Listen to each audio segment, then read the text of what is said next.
Welcome to the Meeple Syrup Show.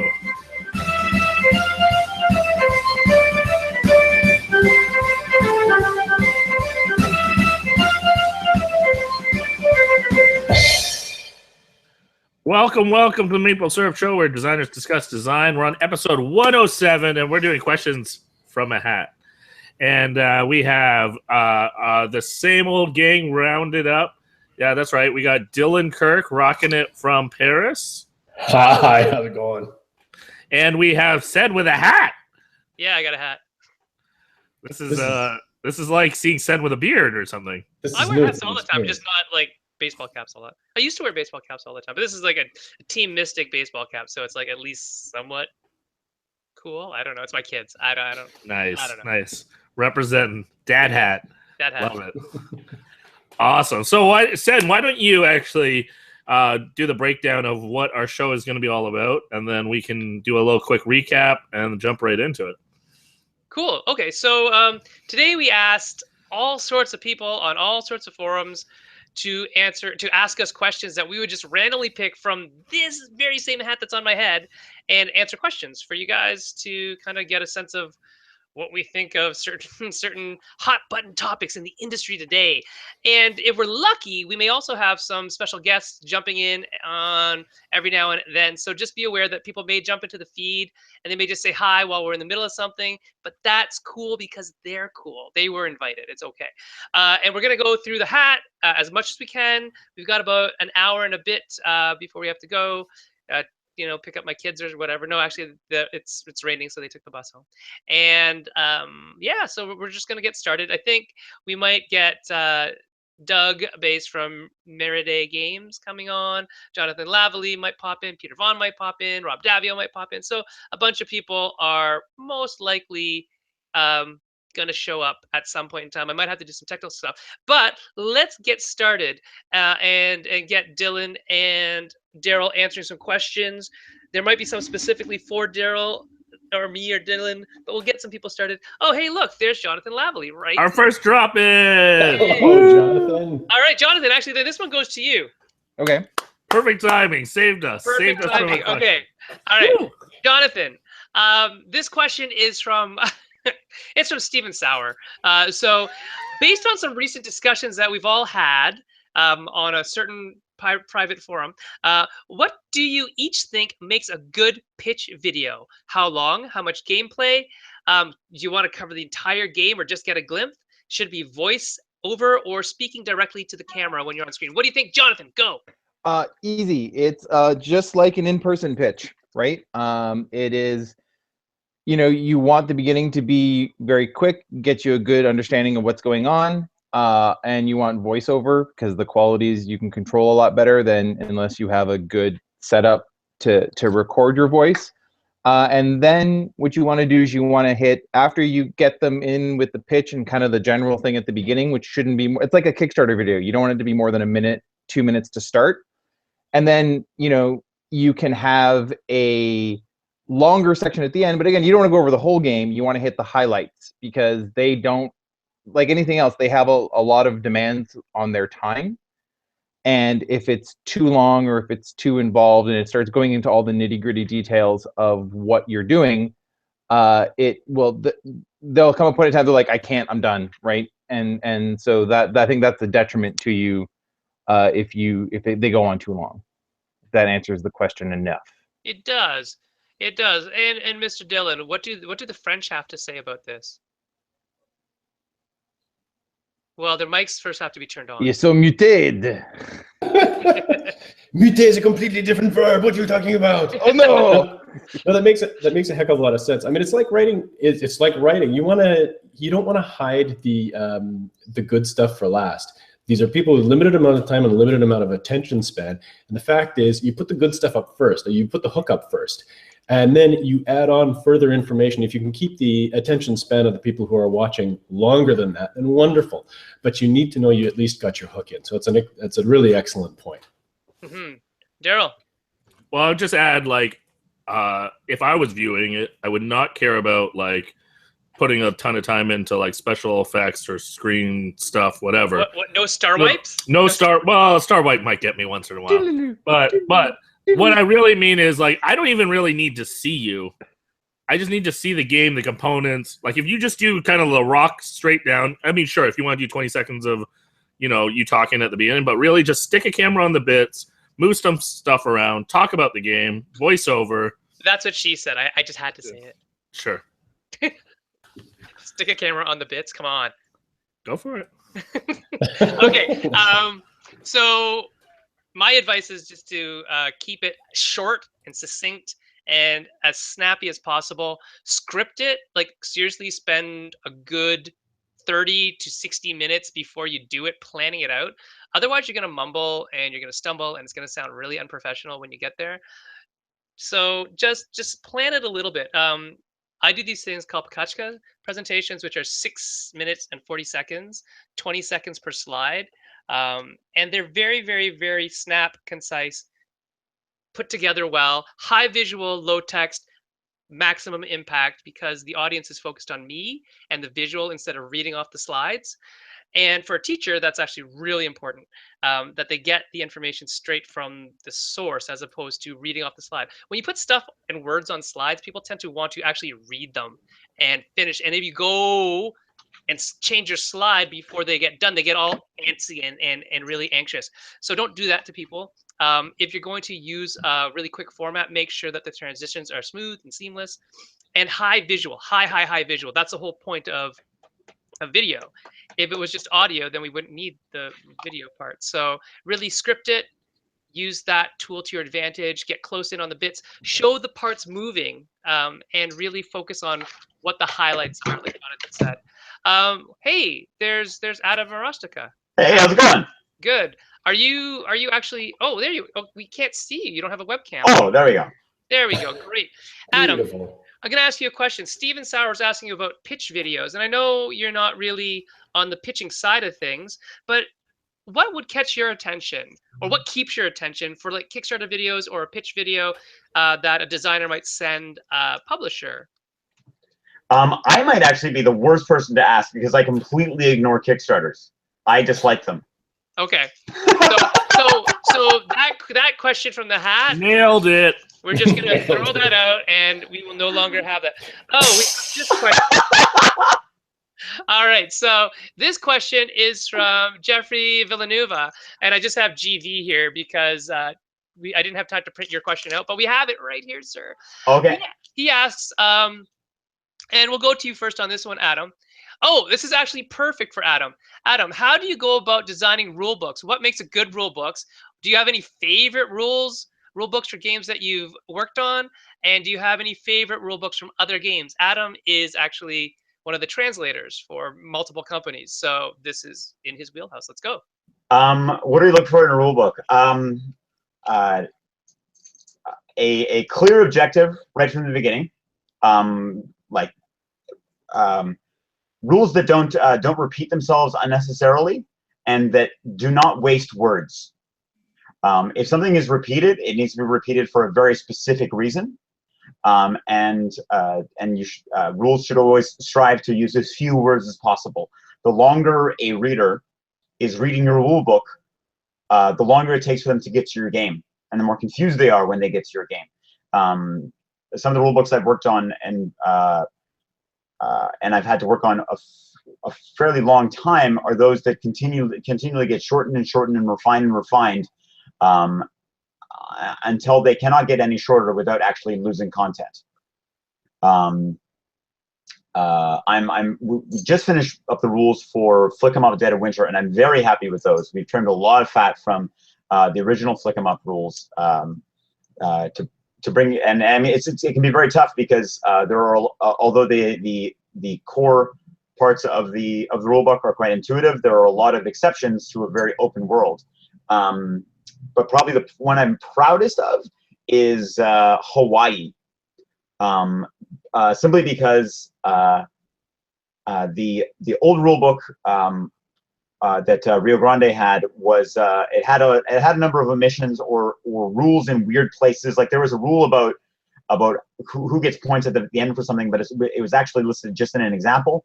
So when I went to go translate that, because Z-Man picked it up and they couldn't just use the existing English rules, I had to take the original German and rewrite them from scratch.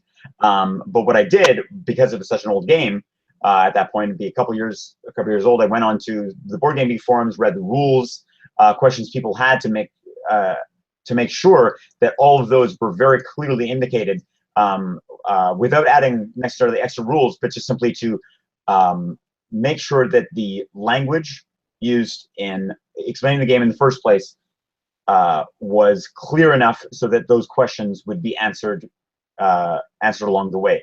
And it came out.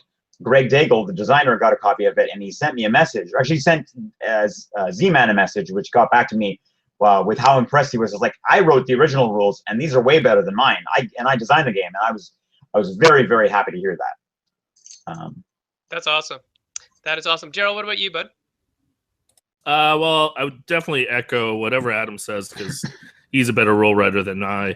One thing that I would emphasize personally that has been significant is thinking through illustrations, being really meaningful with the graphic design, weaving in with the words. So if you're finding something that's difficult to articulate, an illustration may be the exact tool you need pairing with those words so that someone can visually catch on to those words quickly. And instead of, like Adam was saying, using a lot of words to try to explain the concept, be specific, be concrete, and then with a visual, you can be concise as well and probably use the same amount of space, but instead, short amount of words, a nice illustration, gets right to the point. So that would be one thing that I would add. Great. Dylan, your turn. Dude, I'll say nothing about words. I'd say tons about layout. Just the fact that you have color codes, indents, all the right stuff to organize your ideas on a page. And I keep on going back to the Homesteaders rules because I love them. Basically, hire Arial is what you need to do. Layout is so important, just the visual element to understanding how the words are grouped together, what boxes go where, what things need to be highlighted. There's a reason why graphic design and art are two separate things, and there's a reason why within graphic design there's illustration, there's layout, there's all these different types of specialties. Spend the money on the layout when you're doing a polished rule set, because where the eye goes is their entire bailiwick. They are going to draw the attention to the correct rules. You got to make sure you got the right rules, right words there, but holy crap, make sure that they're in the right place on the page. That's what I have to say. Layout is A1. Mm-hmm. Great. And Jonathan. I too am muted. Who let all these French people on the show? I don't know. Again, I'm not going to add anything to that, except for maybe one actual writing trick. Margaret Atwood always said, read everything you write out loud. So if you are doing it yourself for the first time, read them out loud and take your time so you don't accidentally, just put in what you think it should be there. And you will find very much when you say something, you'll be like, oh, that made no sense.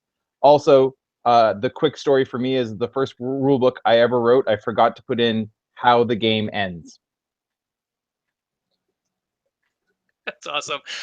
For me, Belfort stands out as seriously a magnum opus of Josh Capel's work in terms of just how clear and concise you can be. We follow a really good rule right now. It's kind of our ABC rule. Jay and I really like the movie. And well, that's with the ABC, it would always be closing, but for us, it's always be cutting. And we start cutting rules out as we go through. If it doesn't make sense, if I have to explain it twice, if nobody remembers to play with that rule ever, it's gone. And so less is more often, as Adam was talking about. So yeah, if you need to hire somebody to do your editing, I would. Oh, here's a funny story. This is a super funny story because it's really timely. It happened last night. I actually got to yell, "Stop the presses," and literally mean it. And the reason why is because we had an error in our rules, and we had to stop the press in China before they printed them. Wow. Yeah, and it was like danger zone, like 5 minutes from printing. And we said, no, because some rule that we had changed the wording of in one place, we forgot to change in another place. And we had actually gone through this with like 4 people, but never a professional editor.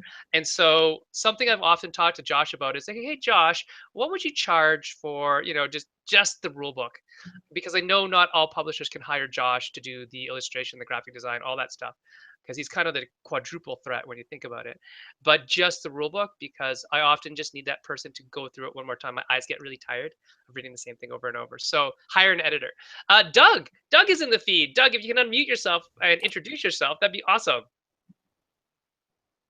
You got to unmute your mic. Unmute your mic. Still mute. Still mute. Control D. Or go all the way to the top, and you can see that your microphone is muted or not.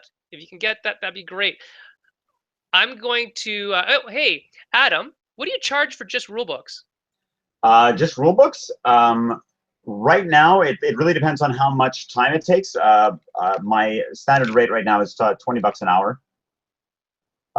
At first I was doing it for free. The first rule book I did Asante, and I thought, oh yeah, it was cool. I'll get a free game out of it. But then I realized how much time it took, and my contact over at Z-Man clearly saw what I was able to produce, and so then we were able to work out rates that, as my work improved consistently, we worked out better and better rates. Right now, most of the work I do is with Plan B. I don't do as much as I'd like to, simply because I've got a full-time job otherwise that's rather demanding. But the one thing I wanted to add to the rulebook is if companies can afford to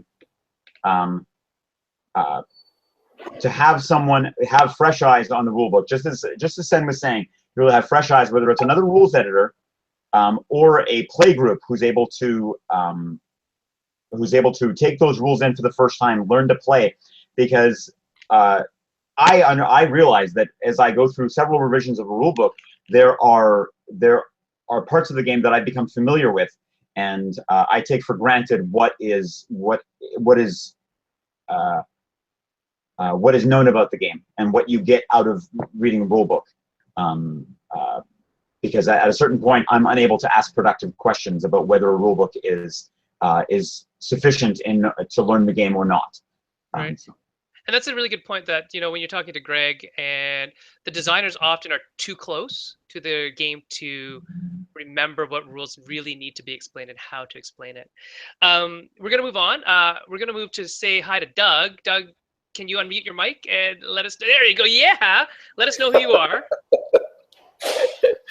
How are you? Good. This is Doug Bass. I'm the publisher, Meriday Games. I'm the man behind Meriday Games, and I've only published one game to this point. It's Garden Dice. It came out in late 2012, and currently got some more in the pipeline, but we're still in the development stages with those. Yeah, but we are. You were talking about Josh Capel and Belfort earlier, and I used Josh for Garden Dice, and the inspiration for that was seeing Belfort and how well it had been done. So I got that game and immediately got in touch with Josh about doing Garden Dice. Yeah, that guy is like I said, he's a quadruple threat. I'm gonna ask you, Doug, the question. It's kind of funny because you just almost answered it. This one's from AJ Brandon. And Doug can answer this first, and then everybody else can go through it. What have been your inspirations for the games you've created? Which of your games was the hardest to develop, and why? And we'll ask some of the other questions from AJ to other people, but you can start with that one, Doug. What have been your inspirations, and what games have been the hardest to develop, and why? Not just publish, anything. Well, I guess some of the games that have been hardest to publish were ones that I had a particular theme in mind, and trying to get the mechanics to reflect the theme. I would come up with mechanics sometimes, but they wouldn't necessarily match up with the theme 100%, and I found that to be challenging. Okay. And at what point did you know you had to radically change the design of a game, or did you just give up and shelf it? Sometimes I shelve the games when I'm really gotten to a point where I can't. It's like a roadblock, and I can't get past it. Um, I, as far as you know, when you've gotten to that point when you just don't want to play it anymore and don't want to put any more time into it, and then all of a sudden other game ideas start coming up into your head, and you start to divert your attention to those. Perfect. Daryl, the next question I'm going to pose to you because it's actually very fitting. Okay. What are you looking? Oh, there it is. There's Garden Dice. Good stuff. It's actually a great little game. I love that game. So kudos to Doug for that. Daryl, how do you prototype with an app in mind? Obviously, the app has features either necessary or very important to the game. So how do you design or develop before the app exists? And how do you pitch to that kind of design to a publisher? Yeah. Okay. Yeah, I can definitely talk to that. So You got the box? You got the box? not down here. Someone was playing it upstairs yesterday. But yeah, so I have an upcoming game called Shopping Time with Mercury Games. It uses app integration. You need an app for the game. You technically could play without, but it's most fun and most optimal with the app. The way I prototyped it, so the idea here is if you've ever seen kind of like it's a mix of like, say, Price is Right, Supermarket Spree, and then like different game modes. Like if you could play like different versions, so like closest to a certain price without going over, or like bundle price, you know, in your grocery basket, whatnot. The way we prototyped it was I actually took a point of sale program for Steven Sauer's store, added a bunch of items in his store that were just actually my cards, printed out like SKUs, and then stuck them onto cards so that you were scanning these cards that were actually like items in the store, and then just you got your grand total running a POS off of a phone. And what we did was we rigged it up that we covered the spot where it was ringing in the different amounts, so you only saw the total at the end. So we had like a physical sticker on that then you could not see each item. You can't learn the items, but you would learn the grand total. So that's how I pitched it.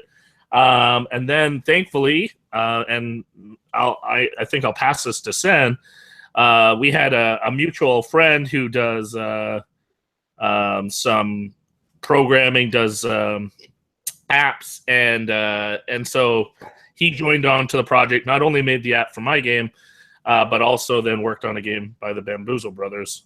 So I don't know if Sen wants to jump on that first, or I know Dylan has something to share as well. Yeah, Dylan, why don't you share your point first, and then I'll continue.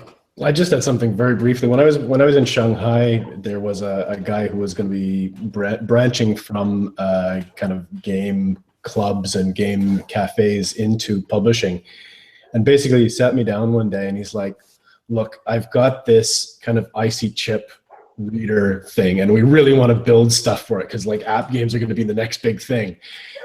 And like just having a bunch of people sitting around and looking at this tech and saying like, well, you can't just start with the tech. Like you can't make something just because the tech is shiny. And I feel often that that's what happens, especially at the beginning of any given movement in well, anything, but games especially.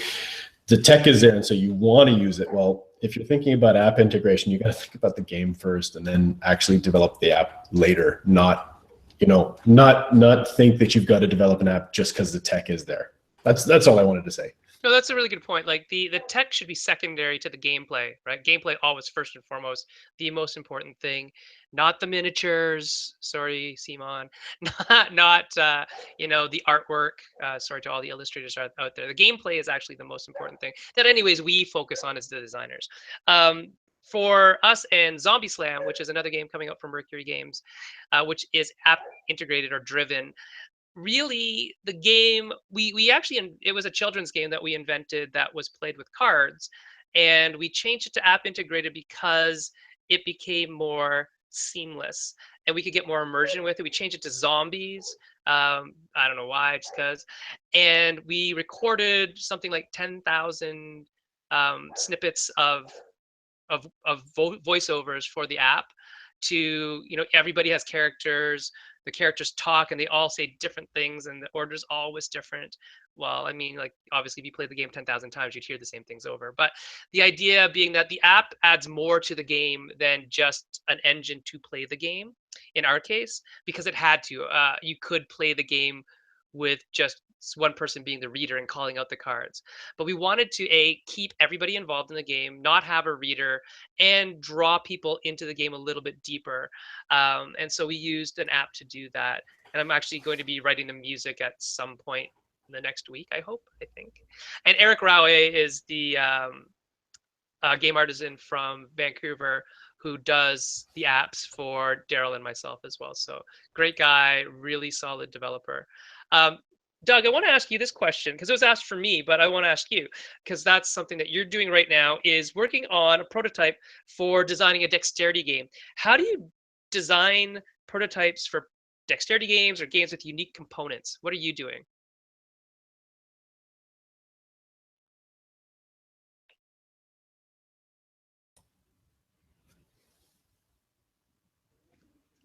Oh, Hello.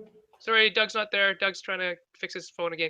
Daryl, did you have a point about the app thing? Sorry, I forgot. Oh, no, it's all good. I'll just jump back in real quick. Yeah. Well, a couple things. One is that you might find, because there's a lot of bleed over and crossover in designer world with people that have skill sets or have friends that have skill sets with building apps, there seems to be a pretty solid crossover there. So you may find someone that can help. And that's a great way to do some co-working, is designing a game and then finding someone else that has a different skill set than you. And an example where I found a lot of that crossover is at jam events. So, for instance, in the Waterloo region, we do a lot of the Game Institute does jam days 3 times a year, sometimes 4 times a year, hosted at the University of Waterloo. And you get a lot of students that love making digital stuff, whatever that is, but they don't really have maybe the core when it comes to game design and some of the mechanisms in place. So this is a great way where game designers can work together with other people that are maybe AI designers or you know, some type of interface where together you can actually make something pretty awesome that by yourself neither of you could do. So just wanted to give that plug. Yeah, Jonathan? Yeah, because just to kind of tack on to Daryl's point there, design for video game or app is different than design for board game. And while there is some crossover and like the some of the fundamental core ideas are, work, understanding the limitations of what the app can do and what the language is and all that kind of stuff is a great kind of thing to know. So you don't come in with, I want to do this, and the person going, you go up to who codes goes, wait, whoa, hold on there. That's actually like this much when you want this much, right? And understanding that, because I know, because I've also done some video design work, and I remember one time I got to do a game called L3K, and they had this great game, but they wanted to add story to it. And they're like, we want to do Romance of the Three Kingdoms. I'm like, whoa, just hold on there. That's a book like this, and your game is about this big, right? So there's no way, like you got to find, it's understanding the scope and understanding how things translate all across is just also, it's a nice thing to have if you want to, start looking yourself for that kind of app. If you're not working with a company who has those contacts and those resources. Right. So moving on to prototyping for dexterity games. So this helps. This is my drill press, my tabletop drill press. I don't have a big workshop to run a full drill press, but I have miter saws and things like that to cut pieces, drills, etc. So when I'm prototyping for dexterity games, that's pretty much what I'm doing. I'm cutting wood, a lot of it. I would like to get better at that, but it's a skill that I don't have time to actually invest in. So I buy a lot of things. I buy a lot of parts, and then I cut them into different shapes. If you're looking for tools to work with wood on a fine scale, like small stuff, so coping saws, Dremel tool, because like a real size, a big size miter saw, like a table miter saw or a router, will actually destroy really small pieces of wood. It'll just chew it right up. And so to work on a fine piece, you need high speed rotation. but small bits. And so I find the Dremel to be a really good alternative. It's not as, sexy as having the big chop saw go down, but it works. It does the point. It gets the job done. Doug, are you able to unmute now? Great. So how are you doing your dexterity games? I am. I'm at the office right now, so it's kind of loud. That's okay. What was it? What was the question? So when you are making dexterity games, how are you prototyping them?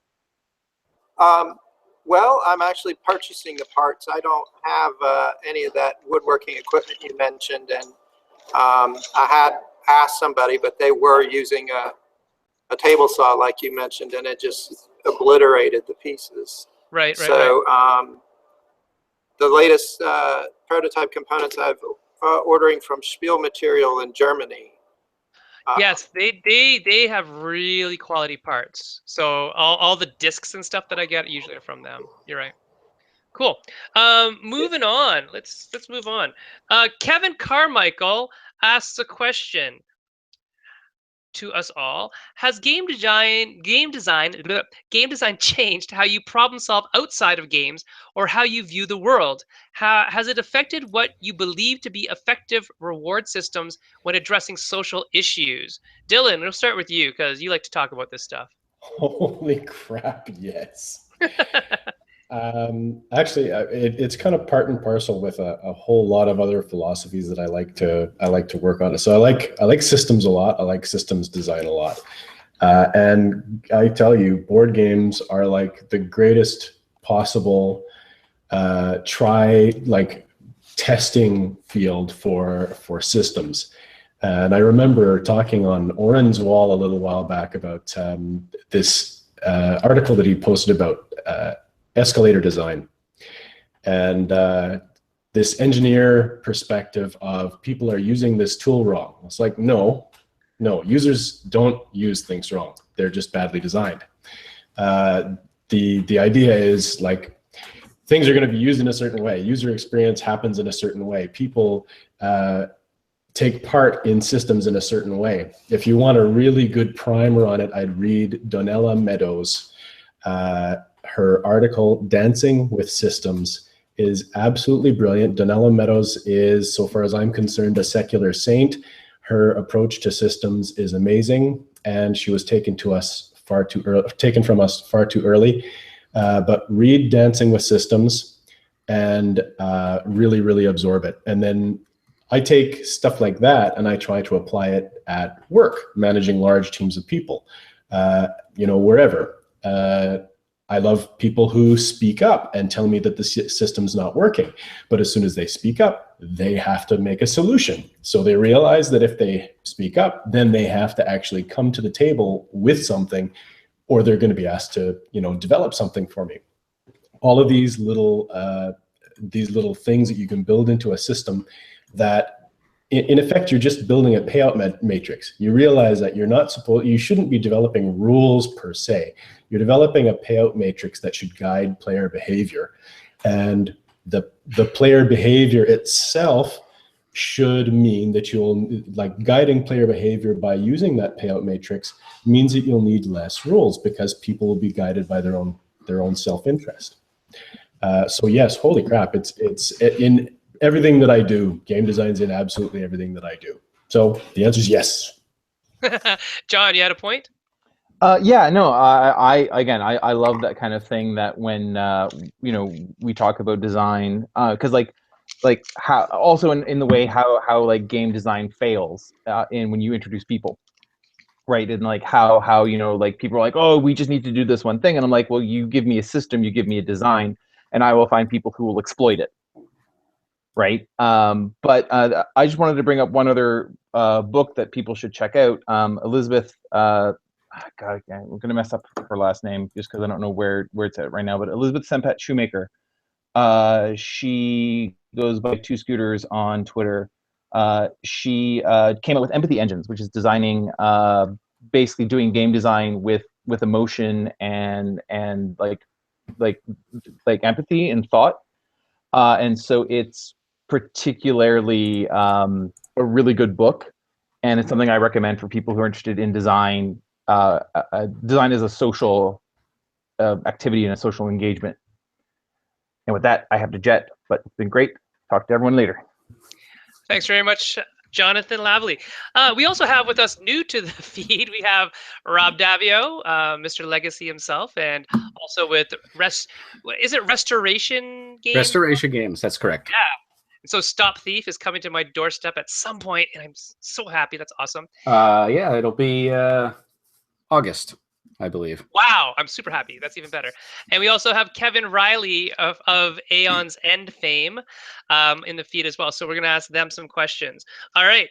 A question from the hat. This is a question from Niles. Niles, who is on the feed right now. So here's a good question for Rob. Rob, hidden but trackable information. When is it worthwhile to use, and when should it be avoided? What do you think? Yeah, I'm just trying to wrap my head around it so I don't start talking and then figure out what I'm going to say. It's interesting because some people really like hidden information. Like some people like card counting. Card counting, like from a deck of cards, is hidden yet trackable information, and you're not going to be a good trick-taking player if you don't have some sort of skill to do that. I think the interesting thing is what experience you're trying to get out of your players. If you are making a game where the real path to victory is through hidden information and being able to track it, you're going to attract people who can juggle that in their head, or who will slow down play that they've seen, and casual players will be left by the wayside.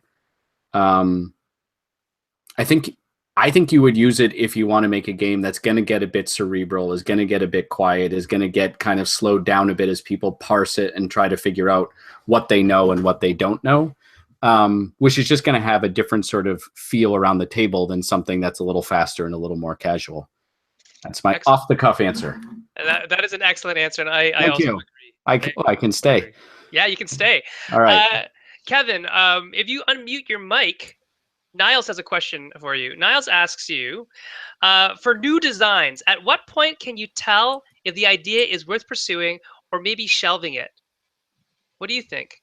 Wow, that's a tricky question. So the first thing is the scope of the design is incredibly important.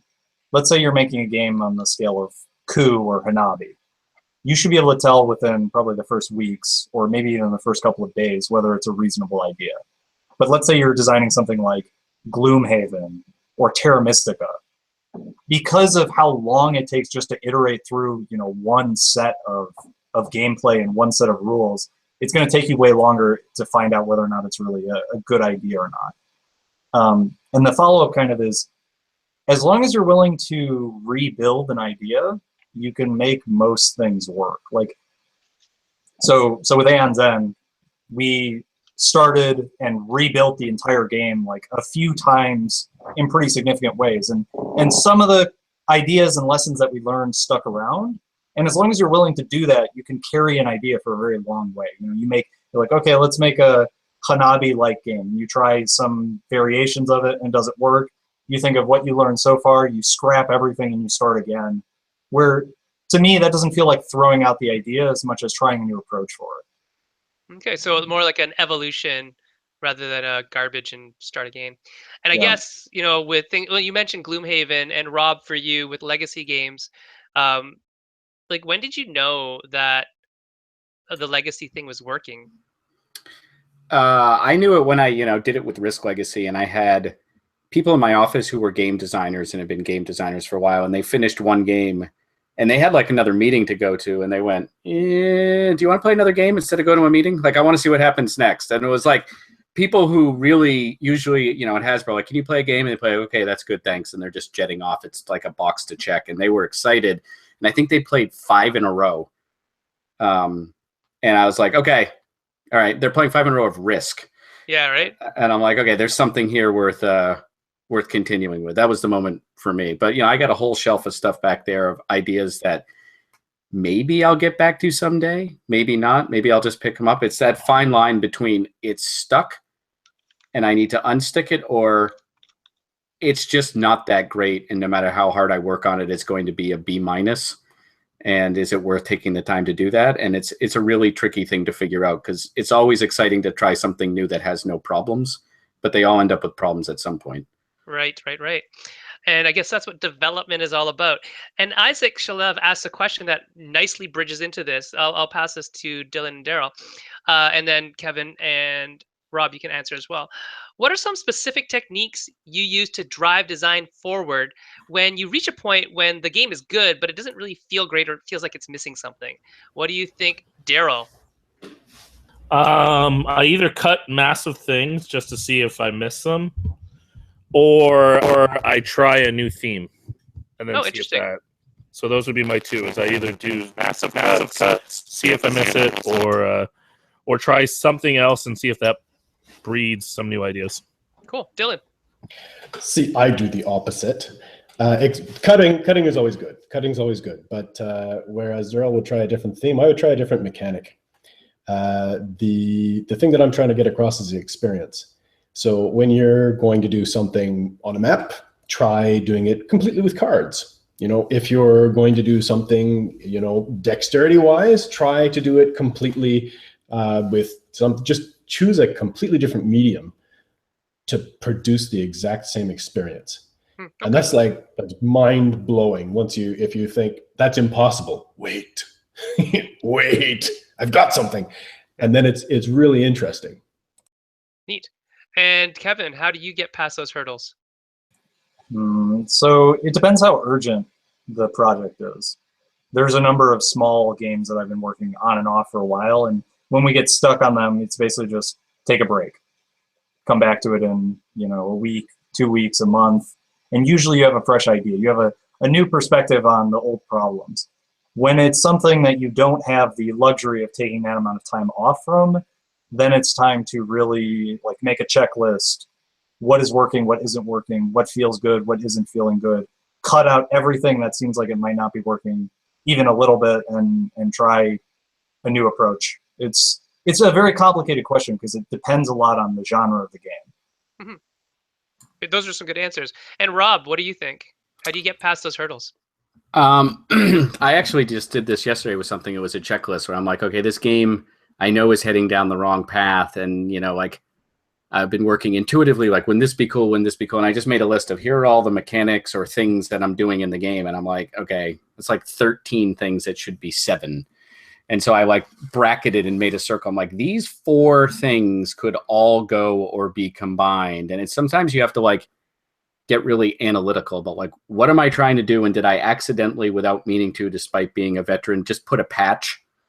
Right? Did I just add a rule or something? And then did I do that 4 times? And now there's all these little loose fiddly bits that need to be sanded off. And sometimes sitting down and writing them out helps. Another thing to do is write the rules. And if the rules, you get to that point in the rules where you're like, oh, it's going to take 3 paragraphs to explain this thing. That usually tells you it's a bad thing. Oh, yeah. Daryl? Yeah, I just want to jump on that, and I think the rules writing is an example of this. But that's bringing a new, fresh pair of eyes on it. That might be even co-designing. Maybe you're at a spot where this is a good opportunity to maybe work with someone else, and then that injection is going to breathe new life and new questions into it, or development. So another example is bringing a developer into the process because there is this messy blur of design and development, and start getting the development questions addressed even earlier in the process if you can find ways to work with people like that. Mm-hmm. And from my point of view, oftentimes what we'll do is we'll list every single lever that can possibly be pushed or pulled in the game and see if we've done it yet. Have we done that? And maybe we're doing some too much. Like Rob said, I think oftentimes we work in an additive type of methodology, and we sort of just lump mechanics on top of mechanics when really we should be chopping stuff off the top and giving it a little trim to lower those ears a little bit. But all good answers to a wonderful question from Isaac. Oh, hey, this one's specifically for Daryl. Daryl, listen up. The answer is no. Okay, well then, see you later. No, Michael Murray asks, what have been the biggest challenges, Daryl, for creating board games with a sports theme? Oh, okay. That does make sense to be me. Okay, specifically, how can designers reach this small niche of players and get non-sports and non-gamers to play these games? P.S. I'm rooting for fantasy football. Yeah, well, I appreciate the plug, and that's probably the answer. Nobody wants them. No, you find your audience, hopefully, and then you make sure it's a really good game. And I was talking to someone who has success at this, Mike Fitzgerald. So he has a wonderful game that is a great game. Like, it doesn't matter. Like, you don't have to really, like, yes, there's a theme, but you just, at the end of the day, it's infectious. So like when Rob was talking about, like, when people sat down and they played, if they had such a good experience that they want to play again, that is going to sell the game. So I would say just make sure it's a really good game. And if you're passionate about sports and that theme works for you, just make sure it's a really good game, because you do have a hurdle. Like, you do have a potential hurdle. Now, with that said, I think some sports lend themselves to crossover, and there's maybe more crossover than we admit. I think kind of our cultural tribalism is breaking down a little bit, so lines are getting messier and all that kind of stuff. So, for instance, I think there's a bunch of sports fans out there that are also gamers, and I think there's a lot of sports fans that don't know they're gamers yet, but they do a lot of gamer things. Like, they like certain things. So think about, like for instance, drafting or trading or stats and math. Like, it's funny, but like that, those are commonalities. Strategizing, thinking long-term plans versus short-term, high risk, high reward, like all that kind of stuff is actually very intuitive for sports fans specifically. So maybe just match your mechanics with your audience as well. I really do want Moneyball the game, by the way. Yeah, I love Moneyball the game. I will happily, if Gil doesn't make it first. Oh, Gil, yeah. So I still keep bugging Gil to show me what he's making, so then I will make the other version. Okay. Right. So this is a non too serious question from Dennis Koo. Surprise. He asks, in a battle royale, the movie situation, if you guys remember the anime or the Japanese movie, which member of the panel would survive the longest and why? It's not a game design question, but okay. I vote Dylan. Why? I think he knows how. He has secret knowledge. The beard. Yeah, I think Dylan. He could hide weapons in his beard. Yeah. What do you think, Rob? Who out of this panel so far would survive the longest in a battle royale situation? Well, one of us has a good core by sitting on a bouncy ball. I know, right? I don't know. The beard looks fearsome on both those people, but it's just something to kind of grab go in for the knee, the knee to the face. Although Dylan will tell you he has the perfect Aikido answer for beard grabs. Okay. You got to train against beard grabs. It's just, it's necessity. You got to keep training those anti-beard grab moves. Okay. I will let you know that Kevin has like supreme micro skills. Like, his micro is Gosu. So I don't know. He might destroy us all with his brilliant tactical mind. He's a pro StarCraft player. So I don't know. I'm the oldest one here, so I'd get winded first and ask for a timeout. I don't know, Rob. We're probably pretty close. My asthma literally sucks. Okay. So we'll see what happens with that. But I also do have a high degree in Brazilian Jiu-Jitsu. So you underestimate how poor my health is. Yeah, right? We're all gamers. None of us are sitting here like, tearing up the mixed martial arts circuit. No, maybe. not really. I don't know. I don't know you. Maybe you are. Kevin and I do something. Sen and Kevin, don't you both have like championships that you have won? Yeah. Okay, so yeah. I blame you for this. You've turned us against each other. Yeah. I'd pull a hamstring. Did you? I know I would. I don't know whose it would be, but that's what I would do. Maybe not your own. Yeah. Okay. We're moving through some questions here. Rob, you can have this one. Let's see here. Oh, wow. There's a lot of questions in here. But this one says, I don't know if this has ever happened to you, and actually probably we don't know a lot about it because a lot of it was probably internal at Hasbro. But how do you get over the frustration of getting signed or having a game go to a certain level of progress, maybe internally at Hasbro, and then having it die in development over creative differences? Has that ever happened? Is it frustrating? And how do you get over it? It's usually not creative differences. It was usually marketing or business differences. Right. I mean, it's kind of honestly, Hasbro would have 70 games they're putting out, and you make this game, they look at it and go, you know what? The Walmart buyer wasn't really getting that one. We're going to drop that one, right? They only have room for 50. And you're like, what's wrong with it? Like, I don't know. Someone didn't like it along the way. You learn to have a healthy detachment until you actually get it in your hands. So, okay. Kevin, here's a question for you from Niles Breacher. What's the most challenging roadblock you overcame while designing, and how did you do it? Let's see. So probably the biggest hurdle with making Aeon's End was turning it from a competitive game into a fully cooperative one. Oh yeah, that's right. Yeah. That must have been a big brain switch. That was like 4 or 5 months of development where the core gameplay was set basically, and it was just how does this become a cooperative experience rather than a competitive one.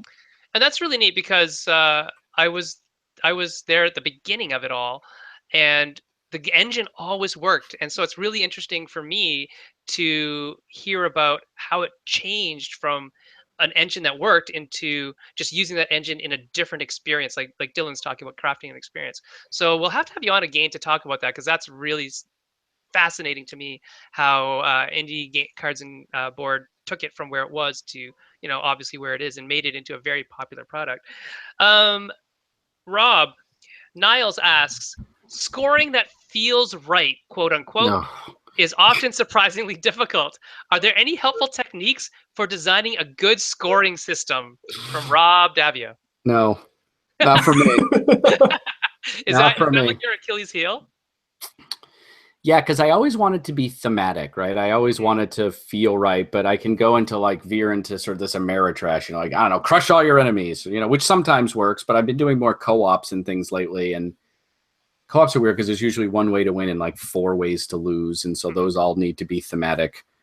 No, I'm just saying it because with Seafall, I went around and around. I went around and around with everything on that game. I never quite was happy with where I landed. My favorite thing that I had didn't work. It was originally a timeline around the board with and you put different milestones. So you created the timeline of history. Like in 1592, this happened, and it was beautiful, other than the board either had to be the size of a twister mat or the actual play space had to be the size of a postage stamp.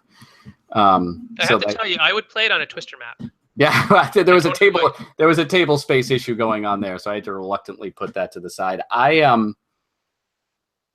don't know. I mean, it's nice that you can always fall back to some sort of themed version of points, and most of the time people won't be excited, but they won't pillory you for doing that. So there is a safety net. Victory points for the win, right? I don't have a good answer. If one of you has one, please tell me. Anybody? Well, I have an answer, but not a good one. Okay, go ahead, Daryl. I actually do try to do this in most games I design. I try to get final scores to be about a point per minute. Oh, that's interesting. So I think that will always generate about the satisfying time input that you feel like you're contributing every minute of your time at the table. Neat. And I like that. Ideally, if you can score in little ways throughout and then have a final scoring, you also have little incentives versus then also something at the end giving you more satisfaction at the end. So I am all about just this fake illusion of points so that people feel like their time was worthwhile. That's just like stripes on your karate belt. Yep.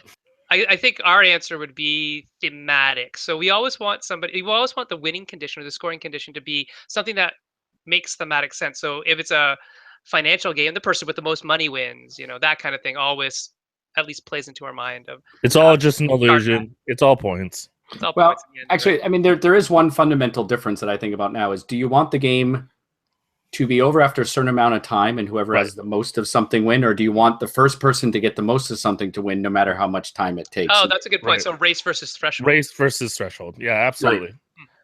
Right. I mean, those are very different experiences, right? I would usually though match that up with what kind of game it is. Like there's and if you can get the same amount of time and thematically doesn't make sense to be a race, then it's clearly going to be threshold. I feel like there's certain games that lend themselves to a race. Right. Mm-hmm. So Kevin, here's a question from Paige West. Paige asks, what is your process for introducing new mechanics to a work in progress?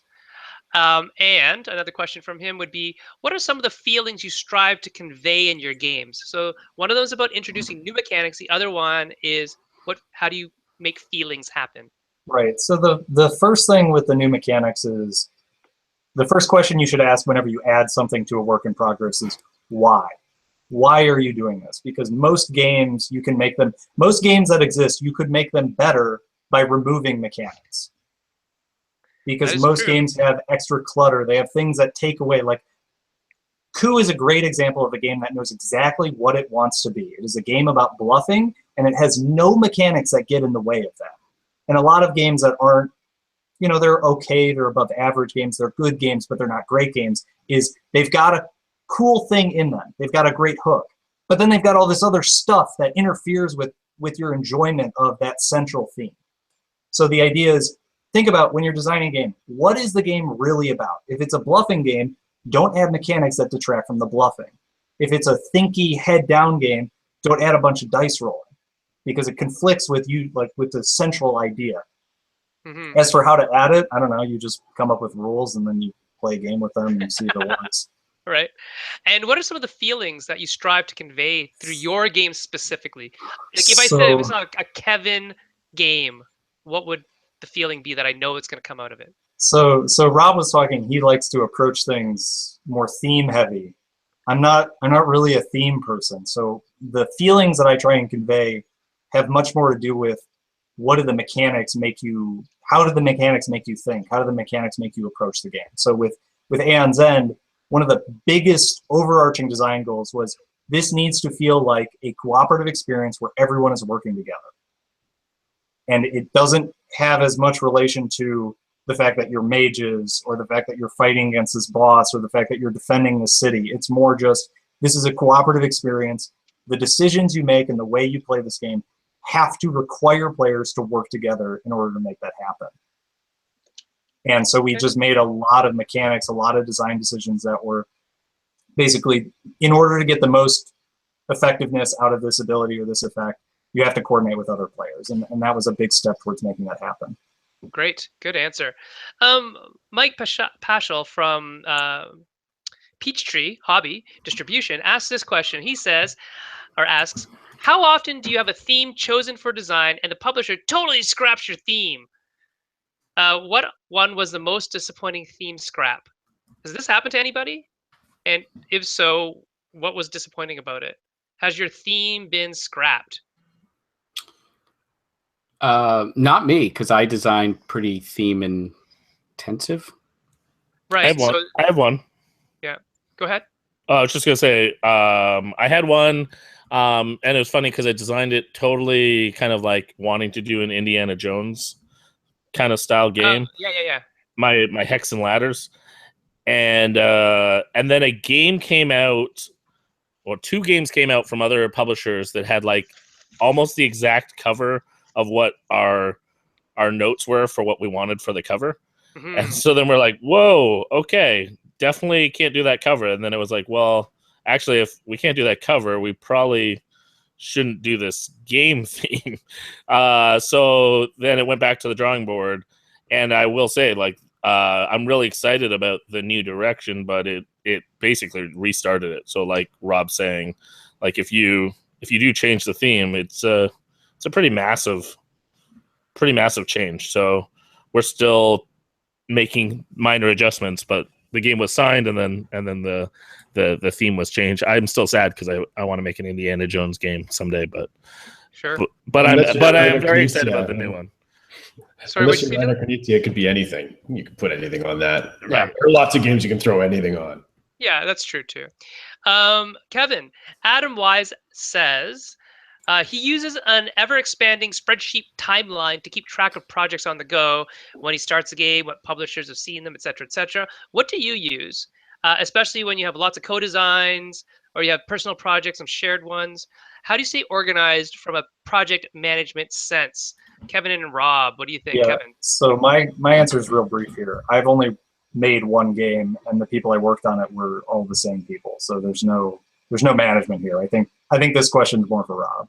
Okay, because even the current Kickstarter for the expansion is the same team, right? Same team, yeah. All the same people worked on it. You mentioned you're working on smaller stuff too, like even that's just me and my girlfriend though. We don't need a spreadsheet to track that. You sure? Maybe you should have one. Rob, what about you? With all like you have basically 2 companies, Yeah. right? And then you're also working freelance for Z-Man on the Pandemic series. Well, I'm not freelance. That's original design that I saw. I mean, I did more freelance when I first left Hasbro before I sort of had royalty streams coming in. I'm not super organized. I'd like to be. I mean, it's just lists of things to do and keeping track of, like what's coming up, when are playtesting opportunities, when are publishers expecting. I just get up every morning with a cup of coffee and spend about 15 minutes organizing my day and looking at the calendar and making sure everything's in place. But yeah, I'm probably working on at least 10 games right now between 2 different companies in all stages of development and promotion. So keeping it organized can be a challenge. Mm-hmm. Yeah, for me, we use a forum, specifically Jay and I and Jesse and everybody else who works with me, Scott. And then a lot of people are, saying, hey, you should use Trello and you should use Slack and all these communication tools, which are great, except I think I want to focus on just one thing, and whatever that tool is that works for me, I hope I find it someday. It keeps me organized. But I do like the Kanban stuff on Trello. It's kind of fun. So we're actually going to say goodbye to Kevin. Kevin, we'll see you later, buddy. It was great to talk to you. Will we see you at any cons this summer? Origins, Gen Con? Yeah, I'll be at Origins and Gen Con. Excellent. We'll see you there. All right, let's get a couple more questions in. Actually, see you guys. I gotta roll as well. So see you, Kevin. Oh, okay. We'll see you later, Rob. It's great. I'll be at Origins and Gen Con. So I'll see you. And we'll see you there. Okay. Nice to talk to you. Cool. All right. Take it easy, guys. See ya. We'll see you guys later. Bye. Bye. All right. So now that we have them gone, we'll ask the cool. Now the question is: do we want to pause and then do an after show and do just the 3 of us, or just keep going? Let's just keep rolling. I can't actually stay too much longer. Okay. Can I just say that this is like the first time in a long time we're all here in the same place? I know, right? That's why I did a whole video. This is weird. Bringing the band back together. Yeah, the boys are back in town. I just need to know. It's funny because it's too bad that both Kevin and Rob left, because the next question is about cooperative games. But this is a good question. Why are all cooperative games, not all of them, but the vast majority that we see, about stopping bad things from happening and getting beat down repeatedly? Why can't we have more positive, focused cooperative games? Asks Mr. Niles Breacher. What do you think? Well, I'll answer. Because you would rather play competitive. Maybe. Dylan, what's your thoughts? Well, dude, anyone in a game is the good guy. Anyone. That's interesting because there's seriously right now a thread about playing Nazis as the good guys in board games. People find a way, and actually, yeah, I think I saw that one. Actually, there's been a couple that I saw on Facebook, specifically dealing with Nazi themes. But humans can go through amazing amounts of rationalization to become the good guy in the actions that they're doing. I just feel that in most games, everyone simply considers themselves to be the good guy. Nobody, unless you're in a GM'd situation, for example. Or like a trader. Yeah. Even then, you can see people doing mental contortions to attempt to make themselves, I was actually the good guy, because in making a game with my son, we have a trader mechanic, and I was playing it with a friend of mine, and there's a lord, and there's a bunch of people within his retinue who are hidden traders. And when I was playing the lord, I'm like, what are you doing rebelling against this perfect authority? And he's like, you are a terrible overlord, and we have to, but there was none of that in the game. None of the rules were written. That's awesome. You write it. Yeah. It's just the stuff that's in your head to rationalize yourself taking these, everyone's a good guy in a game. So yeah, we do amazing psychological gymnastics. That's why there's always good guys like that. And it's interesting that you say that, because I often talk about the social contract of gaming in terms of why my kids like to cheat, and why they love to cheat is because they can and they're allowed to within the context and the confines of a game system. But to answer this actual specific question about why we particularly like stopping bad things as human beings? Well, I mean, if you think about the memories that you have and hold very dear to your heart, there are probably a very few things that will be burned in your memory. For both of you, okay, so what are some of your fondest memories? Like literally the fondest memories you have. It'll be different for Leroy. Did you just say Leroy Jenkins? No, you did something else. Hero's Journey, yes. Dylan, what's one of the top memories in your head right now? Exploring a deep, dark Buddhist cave underneath a temple in Shodoshima in Okay, Japan by and nothing why? except candlelight. Okay, and it was Because intense. it was intense. We climbed up the side of a cliff with a couple of other kids who were my age, around 16, and we basically felt our way along the side of the cave to find a carved altar, because then we would know we would have candles. And then we groped around in pitch darkness for matches to light the candles and explore this completely pitch dark cave by candlelight. Hmm. That was like, there's this edge of excitement, there was this unknown, there was all of these different ingredients and problem solving. Like I succeeded in doing this, being able to see in this pitch dark. Those are the kind of memories that I've got that are.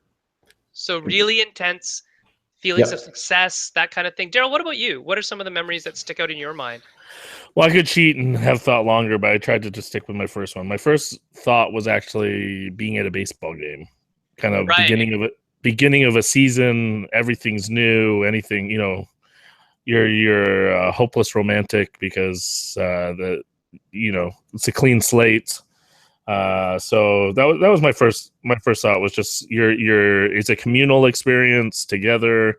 It's strategy that's going to happen and it's going to unfold, the anticipation. So Right. And so all of these things that you're talking about are emotional, and emotions kind of burn our memories into our brain. It does. I mean, it's sort of like that. If you want to look at the psychology of why, how we remember and why we remember the things that we remember, one of the phrases I always talk to students about is, "You'll remember me because I treat you nicely, not because of what I teach you." Right. And it's the same thing when we have emotions about an experience, especially like a game experience. We're going to remember those epic moments where we finally beat freaking Ghost Stories, Antoine. Hate that game.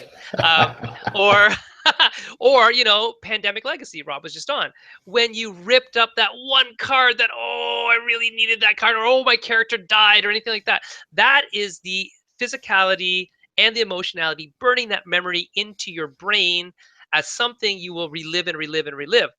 And so when we fight back against odds that are beating us down and punishing us, those tend to be really memorable. However, I will then put a caveat on that they only become memorable if we overcome them. If we keep being punished by a game system, Ghost Stories, you probably won't remember the game fondly. You might remember it, but you'll remember it as punishment. And do you think that's always true? Or do you think not that's always true. certain personalities? Not even certain personalities. It is, I would say it's relatively always true, but some people will block things out. Some people will, like if you look at, Tanya will probably know stuff about like trauma-informed memory and stuff like that. Yeah, So, I've done trauma. yeah. So studies, yeah, of course, right? And it's the same kind of idea that those really high intense emotional moments will stand a much better chance anyways of becoming memories. And I think we trend towards that in game design because we do want to craft experiences. We want to craft a memorable experience.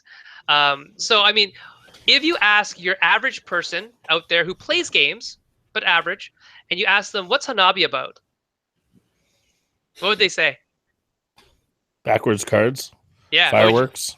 Oh, there you go. Right. It's fireworks. The theme is fireworks. Fireworks. Right. But if you ask somebody, okay, pandemic, what's pandemic about? Disease spreading. Death.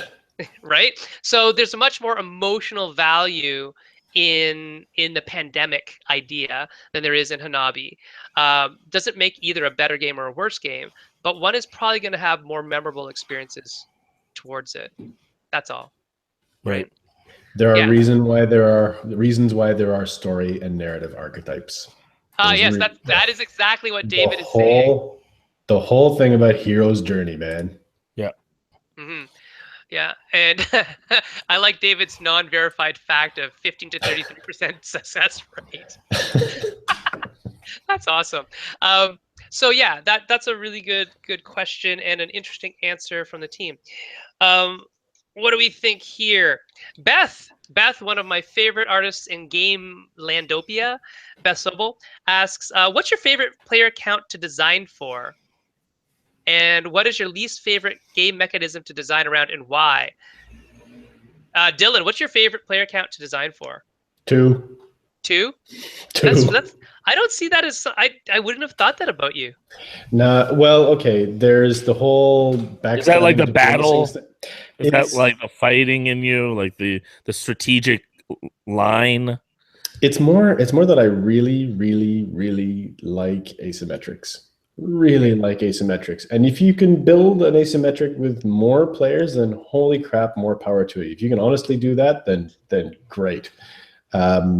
I really enjoy asymmetric. So what I'm designing with my son, I was telling you about asymmetric. Just the stuff that I'm working on right now it's just all asymmetric, and that's why I like it. And I also have no play testers, so it's useful to have only 2 players in your games when you haven't. So really, you're saying you'd like to design for more because you haven't been doing that lately? I could when I'm back in Canada. Let's leave it at that. And when will that be, by the way? I have no idea. Yeah, neither do we. Daryl, what's your least favorite game mechanism to design around? Deck builder. Really? I think so. Oh yeah, I know you hate them, but more so than like player elimination? No, I like player elimination. Yeah, I don't find that I can do it well, but I find it a really fascinating. It is choice, right? I don't do it because I don't think I make quick enough games to get away with it, but Neat. Beth also asks, how do you consider accessibility in your designs? How do you consider inclusivity and representation in your design? That's funny. And then she asks, what's the best dessert? That one's obviously for Dylan. So Dylan, we'll start with you. What's the best dessert? Oh, there are so many. How do you pick the best dessert? I don't know. How do you pick the best? Not Chinese desserts.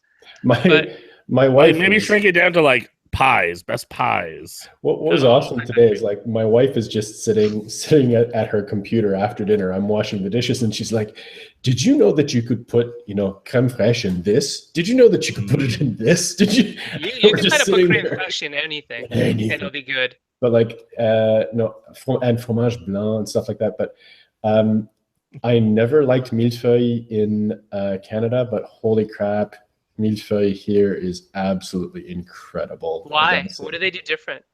They just French it somehow. I have no idea. It's just like they French it. They touch it with their French hands, and it becomes French, and it's like 200 times better. And that's like a number. That's actually a real number, I'm sure. I read it somewhere. Verifiable? Verifiable number, 99.9% verifiable, that simply being French makes millefeuille taste better. And you can pronounce it, which is pretty good. Yes, it is. Daryl might not be able to. Daryl, how do you add accessibility or consider accessibility in your designs? What have you been doing lately to add to that? Yeah, you know what? This is an interesting conversation, and I've just been having this conversation around a game that John Gilmore and I co-designed, a small card game series. The first one being Outpost Siberia. Oh, yeah, that one. And the interesting thing is, so the characters, like we're talking about, like each character in the game and who are we going to include, and there's this tension of, you want to put people that could survive. While at the same time you want to make it kind of like this real life, like what if these were all like scientists at some outposts trying to survive. What representation do you make, and do you make it that it could be any cross section of who could do that job, or is it that you make the presumption of who will likely survive, and those are the characters you are? So that's a great question. I don't have an answer for it. For us, one of the things is obviously we communicated that we want diversity. So I mean, basic things that clearly don't make a difference. It doesn't matter if it's a man, woman, it doesn't matter race, it doesn't matter, wide spectrum of age, even wide spectrum of if there were any disabilities. But at the same time, even something like, say, disabilities, there are some that it was funny. We started drawing or getting certain characters out, and there was a bit of a pushback or tension, like, are we making fun of, or are we being preachy, or I don't even know what the word is, but like, for instance, because we're like, yeah, and so there's this tension of like, we don't want to come across as then, like, we use the example of like, oh, okay, well, say a wheelchair. Yep. But then we have these adventures doing certain things that would be actually quite restrictive and not possible. But we want to be representative. But then we tried to look at examples where it's done well, like someone like Xavier, where there's a universe and a circumstance where someone it makes sense, it fits, it's part of just the whole universe and world is built around different people's strengths having nothing to do with also their limitations, and that it's just a cross section of people that then have unusual abilities. And so I think it's really important for us to all ask the questions of like, is this a fair representation versus trying to push an agenda in any direction? And that I would have a problem if someone pushed an agenda like, oh, every one of these has to be a woman because we need to compensate for all the male characters in every game. That's not my hope either. My hope is that we actually just aim for like this real practical solution. Like, let's just.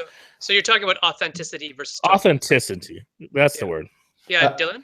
I want to jump in because I think that media to a degree blinds us to the amount of diversity that's around us.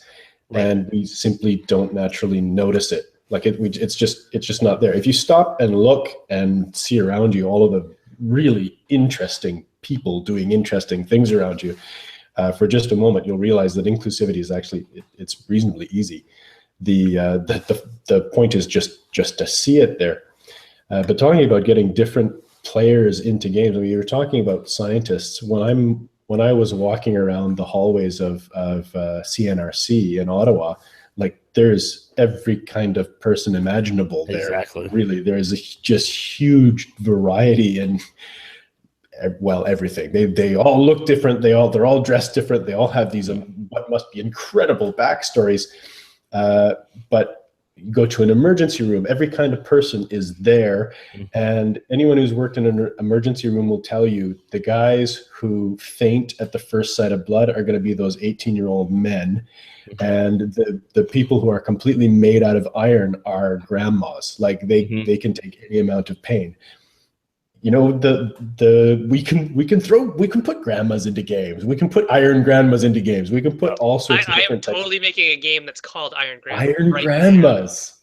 But like, yeah, we just have to open our eyes to the fact that there's just diversity everywhere, and we're blind to it. And there's so many interesting stories around us, and we're just not asking to hear them.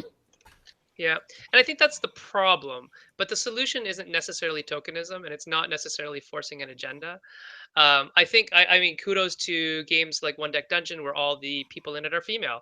To kind of fly in the face of what Daryl was saying, about, where all people are women just because to exactly. It all comes down to motivation. You can do that, and that's great. Yeah, sure. And I think it's wonderful if you do. I don't think anybody should be forced to do that. However, and I don't think anyone should do it for that agenda. I think it's just, why couldn't it be a bunch of females? Like, go for it. But the accessibility issue of design as opposed to inclusivity and representation. So definitely, if you're designing a game that has colors, check your color blindness apps and programs. There's several out there. They're not all created equally. In fact, just get people who are colorblind. It's a roughly 10% of the male population will have some level of color blindness. So 1 in 10 of your male friends will. I don't even know if this is true, but I feel like it's even higher in the gamer community. I think half of us are just color ignorant. Yeah, most of the That, time. like maybe might that's be, what that might happened. be it true too, and different lightings. So the best way to do this by experience is to codify by at least 3 ways. So shape, Mhm. color, and then icon. If or possible, word, do that if possible. Symbol, color, Yeah. symbol. I always do symbol Yeah. color. There's got to be, and do it associated even symbol. from a prototype level, because that's going to Yeah, yes. remind the Yes. publisher that that's a priority. It's hard to introduce that later on because publishers might just move on and not think about that. But I think that's a really practical thing that you need to already think ahead. How are you going to communicate this in a few different ways? And then font size. I mean, if you're going below 9-point font, you done something wrong. Yeah. That's pretty small. Andy Jewett is going to make us an Iron Grandma's T-shirt. Yeah. This Well, is I'm awesome. telling him you need to do that, Andy. Andy, go do it, because that would be super awesome. Especially if it was, yeah, that would be great. I'd love that. Other questions quickly before we have to go. I'm surprised you're still going. There's more, man. I can No, go but for another. I thought you had to go. I do and I don't. Okay. 4:30. So 7 more minutes. Variable setup. When to use it, when not to. From Niles. What do you think? I know Daryl's answer. Sorry, I didn't even hear the question, so I don't know my answer. Variable setup. When do you use it? When don't you? Oh, what's my answer? Well, your answer is typically make the first play the best experience ever. Okay, yeah, I am stereotypical. Well, you're Daryl typical. All right. But because I didn't used to believe that quite the same way. But Daryl actually turned the light on in my head and said, "Yeah, Sen, it's got to be the best first play." And the reason why is based on statistics from the industry that say, most games get played. What is it, Daryl? A 1.7 or something, I think. Yeah, it's 1.4, 1.7 times. That's it. And so the very first play has to be the best play. And the problem that a lot of people try to when they try to put in too much variable stuff in, is you end up with a kind of random mediocre first play, as opposed to a cultivated experience. Oh, look, it's Jesse. Hey. Jesse's waving in the background. We're on our way to design night. Come Make in. him answer a question, damn it. Yeah. Okay, here. Yeah. Cameo time. Cameo time for Jesse. Jesse, sit down. What? You got to answer a question. What? You got to Jesse on the spot. Answer this question. Jesse on the spot. I love it. Jesse on the spot. That has a nice sound to it. It does have a nice sound to it. All right. Read the question. All right. Jonas Lindstrom wants to know your opinion on solo modes and/or games. Ooh, good person to ask. Interesting. Yeah. So, I am a solo game player, so I'm a bit biased in this regard. I think solo games are excellent and good to have around. Although I think solo modes probably should aim at quicker to set up, quicker to play, because usually that's kind of where I want them to be. And in general, I haven't seen a lot of good cases where there's a game that is designed for multiplayer with a good solo mode, or vice versa. So in my opinion, I think you should just commit to either making a solo game or a multiplayer game, and then really design into that. Interesting. I need you to play Sagrada. It's my solo mode, because I think it's the closest I've ever felt where it was a good experience both ways. But I would agree with you. I have not found a game to really shine at doing both. Yeah, I think it's always a response. Someone designed something one way or the other, and then they try to breach the other direction. Yeah, and as a bonus opinion, I find the same is generally true for 2-player games as well. 1 and 2 players seem to be modes that are just best designed for specifically, and not tried to shoe in. Excellent. That's a good. That was a good answer. Do you want to pull another one out and then choose Dylan or I for the question? All right. Niles Breacher asks Daryl, when do you consider a design to be done? You know what? I've actually been moving on this. So I used to be of the mindset that a design was never going to be done. And so a publisher should get involved earlier so that they can help influence the final steps, the final direction. But I would say that I'm actually changing a bit on this. I think practically, I just don't think that happens very much. I don't think a lot of publishers want to be involved earlier. They want a done product. And when I say a done product, I mean beyond even just a done designed game. So game development and game design is different from product design. I think a lot of publishers are actually looking for finished products. And so that means you not only need to figure out the design, but you need to figure out even the last 10%. So I'm more and more of the mindset of design a game all the way till it's finished, and then expect that 10% that you spent probably the longest time working on is going to be modified anyways. And it's just an inefficient way that the industry works. So It kind of is. I mean, honestly, I think it would be way better if a publisher was like, I love the 80 to 90% that's already designed, and could you finish it in this direction, and commit to the designer and commit to the game at that stage. I think design would be so much more efficient and productive. But I just think that because of the oversaturated market, that publishers are in a power position where they can demand games that are finished. It potentially saves them a lot of money because they don't have to be involved in that last part, and there's less risk because they don't have to commit to a game until it's finished. Yeah, I think that's the way they want it to be. I Yeah, don't necessarily and think that's the way it should be, but yeah. no, I agreed. I don't think that's the way it should be, but I've learned the hard way that people really want to see a game a lot farther done than I originally thought. Yeah. Dylan, any input on that? No, when I used to draw a lot, I would force myself, because I think that this is kind of the direction that the question was going, was more, how do you kind of get your claws off of it rather than kind of do you know that it's finished? I would force myself to sign it, and then once it was signed, I wasn't allowed to touch it ever again. It was like, I know in my head. I know in my head, I will never let that illustration go. I will never let it go.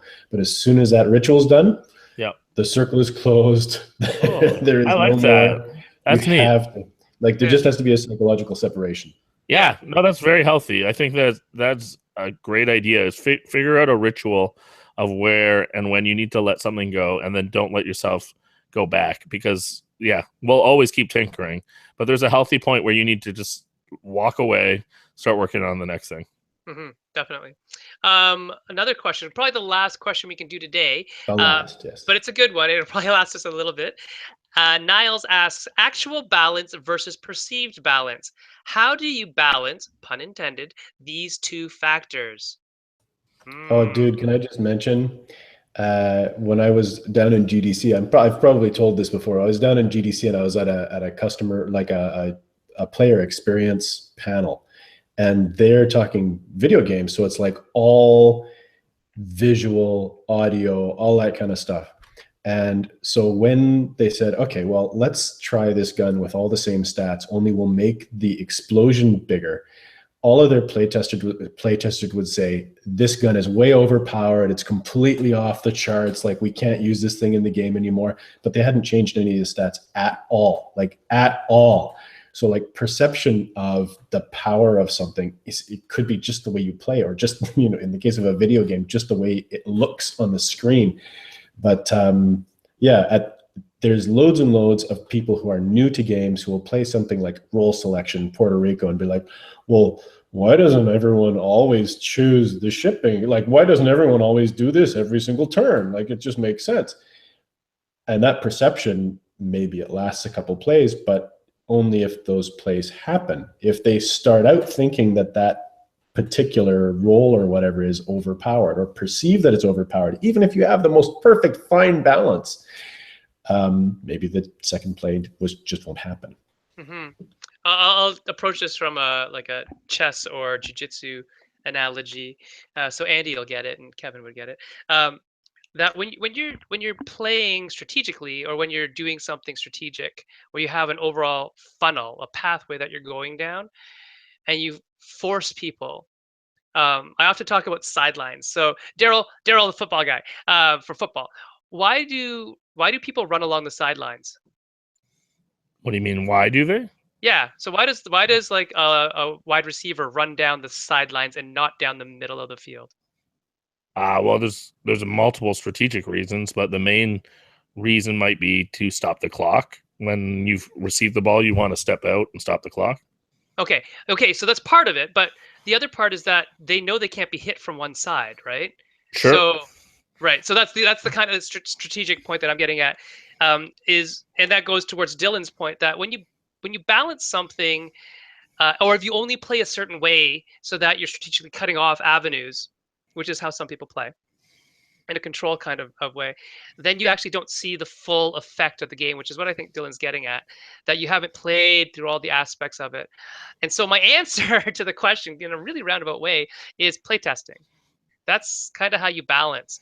I can mathematically balance something, but then when you get perceived issues in there and feel and how it actually interacts with the gameplay and the flow of gameplay, the timing of gameplay actually makes things change in terms of phases, in terms of cost at phase. That's where the playtest actually comes to a real head and really gives me the information I need to say, yes, that was overpowered, or no, that needs to be costed a little differently, or we need to change the perception. One thing we're going through right now with one of our card games is that we have these effects that are persistent, but they're kind of wussy. They're kind of little wussy effects that are persistent in the game. And so nobody wants to play them. And so we said, okay, let's up the impact of them, but then we kind of had to up the cost. And then people were like, well, this costs too much to play this. And so some of it's playtesting, some of it might be granularity, and some of it might just be letting it go and just kind of go with what people want to do, because typically that leads you down the right path. So if the game system supports the fun that people want to have with the game, you're kind of at least trending in the right direction. What do you think about balance, Daryl? Yeah, I would add two things. I mean, I agree with what you guys are saying. I would add one of the things I'm learning is actually maybe go over the top instead of under. So that's the Kevin Nunn theory. Yeah, well, let's name all our theories after different designers. I find the Eric theory. It's funny. Eric Lang got referenced for the top corner in a JR post recently, and then a whole bunch of people got really mad and started calling dibs on other theories, like cubes with numbers on them. I want dibs on that, and like. Anyways, I regress. But I would say, yeah, ratchet up instead of ratchet down. The reason is because a game is supposed to be most of the time for fun. I mean, I realize there's other expressions that you're going for, but it feels cool to do big things and do cool things. So as long as the math doesn't get too difficult, right? In general, like if you can ratchet it up, then your turn feels more awesome. So I'm trying to do that more often instead of like, let's get there in a real subtle, cute way. Let's instead be like, bam, that was fun. That kind of suits you too. Yeah. Big and bold and brassy. Trying. Something that does it. Sorry. Oh, no. Go for it, Dylan. No, something that does that great, I got to say, is Super Motherload. The way that they make turns big without making them like overpowered is just the chains. The chains are the big thing in Super Motherload, and you can have a huge turn and lose the game and still be like, "Ah, man, that was awesome! I made a big play. Damn, yeah, because you feel super clever. Exactly. When it happens, or you feel you've literally hit the motherload. You have hit the motherload. Yeah. The other thing that I was gonna mention, and I think this ties into playtesting, is also building and trusting a designer intuitive. And intuition, because I think over time, and probably one of the reasons rookies struggle with this is that you don't trust yourself well enough, and maybe for good reason, on what decision to make, because it feels like there's so many out there. But as you gain a taste and a feel for the experiences you're trying to create, then trust it. You know, you developed this for a reason, and so. Yes, you're not. Well, maybe Sen is a human spreadsheet, but most people aren't. But they have a feeling of the math, and so trust that. Like process, like if this feels more powerful than that, and just like rearrange your cards and be like, which ones do I want more? Which ones do I want less? Is the granularity good, or is this too extreme? Like I'll always choose this. I'll always complain with that. Well, then how could I ratchet this up in a different way? Or how could a choice, like could I get two of these or one of these? All that kind of stuff. Wrestle with so that the game is quote unquote balanced, but it's not just some mathematical equation with an equal symbol. Yeah, Yes. and I think there's a good point in where you're going, or where you were kind of going with that, is that there's the difference between balance and balance. In that you can be mathematically balanced and the game feels entirely stale. Yeah. But you can have balance on a card within part of a system, so that you don't have to balance everything all the time within everything in the game. You just have to make sure it's balanced with other things that it is comparable to. Yep. Or compared with, or used at the same time, or bought from the same set. That's really what you have to do. And then figure out how that all interplays. As you were talking, Daryl, I was thinking about Iron Curtain, and how much balance had to go into that to really get the real push-pull that you wanted in terms of control of the gates, or the toll booths, or whatever we want to call them. The checkpoints. There's a good word for them. So anyway, that is literally all the time we have. Like, it is 4:37. I gotta run. The kids are here. Jesse's here, and so I gotta go. But I will say this: this was a super fun experience. We haven't done questions from a hat ever, and I liked where all these random questions kind of led us. It was really neat. What do you think? What do you think, Dylan? Was it fun? It was fun. I mean, yes, the completely random blindsided, and I wasn't able to run down the side of the field so that I couldn't get hit from one side. So, it was from all over the place. Way to tie it all in. Hey, that's what I'm here for, right? Yeah. But it was really good, and like being able to take a whole loads of different topics lets us connect them together in many different interesting ways, which is yet another good way to look at designs. Yeah, it's actually oddly enough. So one of the biggest tests of intelligence that we use today is not like IQ something, right? But it's really making those links between seemingly disparate things that really has a lot to do with how fluidly intelligent you are. And I think game designers are able to master that to some degree, right? So the capacity to summarize is probably the heart of intelligence. Yeah. Daryl, what do you think of all these wild and weird questions that came out of left field? Yeah, fun to be on the other side. So I appreciate it. I think we'll have to incorporate it in the rotation. Yeah.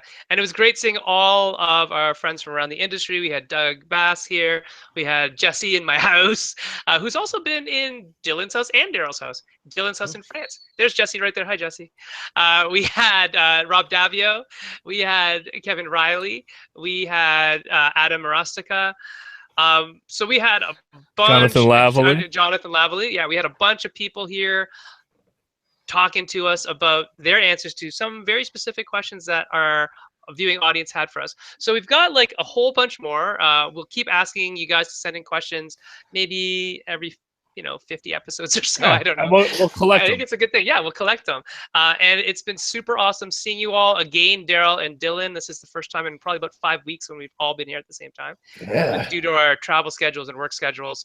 So with that note, Daryl, I'll leave you to sign off as I get everything set up.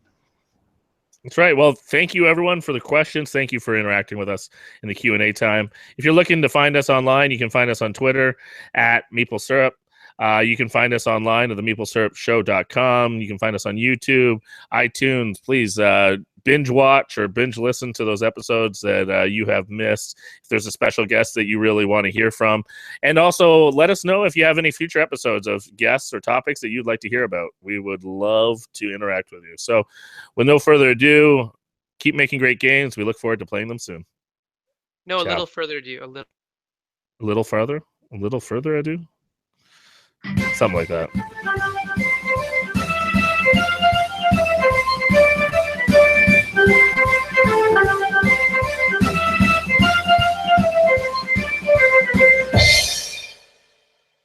There's the info.